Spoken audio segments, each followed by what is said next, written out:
Hi යාළුවනේ කොහොමද ඔයාලට? ඔයාලා ඔක්කොම හොඳින් ඇති කියලා හිතනවා. ඔන්න අද මම ඔයාලට අරගෙන ආවේ විනාඩි 4කින් සැමන් සම්බෝලයක් හදාගන්නේ කොහොමද කියලා. හරි. මම මෙතනදී සැමන් අරන් තියෙනවා.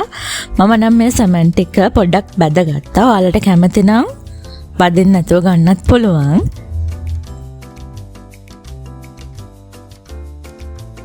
ඊට පස්සේ මම ලුණු අමු මිරිස් ඊළඟට තක්කාලි සහ දෙයි අරගෙන තියෙනවා. ඊළඟට අපි භාජනයක් අරගෙන ඒකට මුලින්ම ලුණු ටික දාගන්න ඕනේ.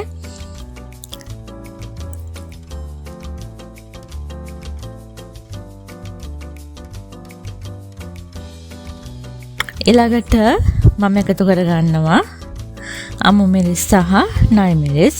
මම මෙතන වර්ග දෙකම අරගෙන තියෙනවා. ඔයාලට කැමති නම් එක වර්ගයක් පාවිච්චි කරන්නත් පුළුවන්. මට ටිකක් සැර වැඩියෙන් ඕන නිසා මම මෙතෙන්ට නයි මිරිස් ටිකකුත් එක් කරගත්තා.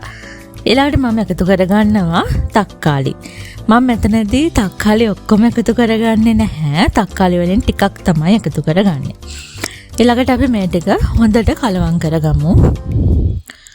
හොඳට කලවම් කරගන්න ඕනේ අපේ ලුණු ටික, තක්කාලි සහ අමු මිරිස්. ඊළඟට මම අර බැදගෙන පැත්තකින් තියාගත්ත සැමන් ටික අරගෙන ඒ ටිකත් එකතු කරනවා. හරි. සැමන් ටික එකතු කරගෙන ඉවරයි. දැන් අපිට තියෙන්නේ මේක හොඳට මික්ස් කරගන්න. එතකොට මේ සැමන් එක සම්බෝලේ රහ වෙන්නේ ඒක මික්ස් කරගන්න තරමට තමයි. අපි හොඳට මෙන්න මේ විදිහට කලවම් කරගන්න ඕනේ. හොඳට කලවම් කරගන්න ඕනේ. හරි. අපි දැන් මේ ටික හොඳට කලවම් කරගමු. හොඳට කලවම් කරගන්න. එතකොට තමයි සම්බෝලේ රහ වෙන්නේ. මොකද කර මික්ස් වෙන්න තමයි සම්බෝලේ රහ වැඩි වෙන්නේ. දැන් කලවම් කරගන්න තරමට හොඳයි. හොඳට කලවම් කරගන්න ඕනේ. ඔයාලට කැමති නම් ලුණු චොප් කරගන්නත් පුළුවන්. මම නම් චොප් කරේ නැහැ. දිගට තමයි කපාගත්තේ. හරි.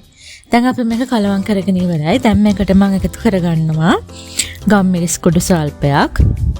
ගම්මිරිස් මෙතනදී මම ප්‍රමාණය කියන්නේ නැහැ. ඔයාලට කැමති ප්‍රමාණයක් එකතු කරගන්න පුළුවන්. ඊළඟට ලුණු කුඩු සල්පයක්.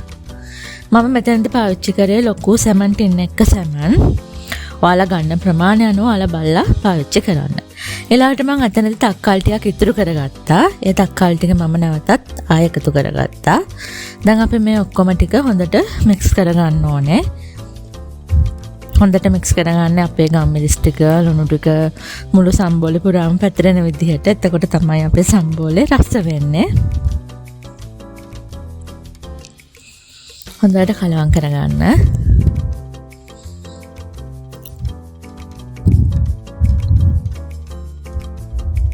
හොඳට කලවම් කරගමු අපි. හරි. දැන් මම කලවම් කරගෙන ඉවරයි. ඔන්න දැන් මම මේකට දහි එකතු කරනවා. මම මෙතනදී දහි ගෙඩියක යුෂ තමයි එකතු කරන්නේ.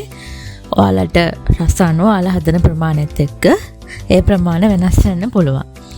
මම තව ටිකක් එකතු කරගන්නවා දහි. ඊට මම මේ සෙමන් ටින් එක ප්‍රමාණයකට එකතු කරගන්නේ දහි ගෙඩියක යුෂ. හොඳට මිරිස් ගන්න ඕනේ. දැන් අපි ආයෙත් ඒ ටික ඔක්කොම කලවම් කරගන්න ඕනේ. හොඳට කලවම් කරගන්න ඕනේ. එතකොට තමයි මුළු සම්බෝලේ පුරාම ඒ අපි යොදාගත්ත ගම්මිරිස්, ලුණු, දහි ඒ දේවල් හොඳට කලවම් වෙන්නේ. හරි. ඔන්න දැන් මම සම්බෝලේ හදලා ඉවරයි. ඔයාලා මේ වගේ වීඩියෝස් ටිකටම බලන්න කැමති නම් මාත් එක්ක එකතු වෙන්න. ඒ වගේම මේ වීඩියෝස් හොඳයි නම් ලයික් කරන්න, කමෙන්ට් කරන්න. ඒ වගේම මගේ channel එක subscribe කරන්න. එහෙනම් යාළුවනේ මම ගිහිල්ලා එන්නම්.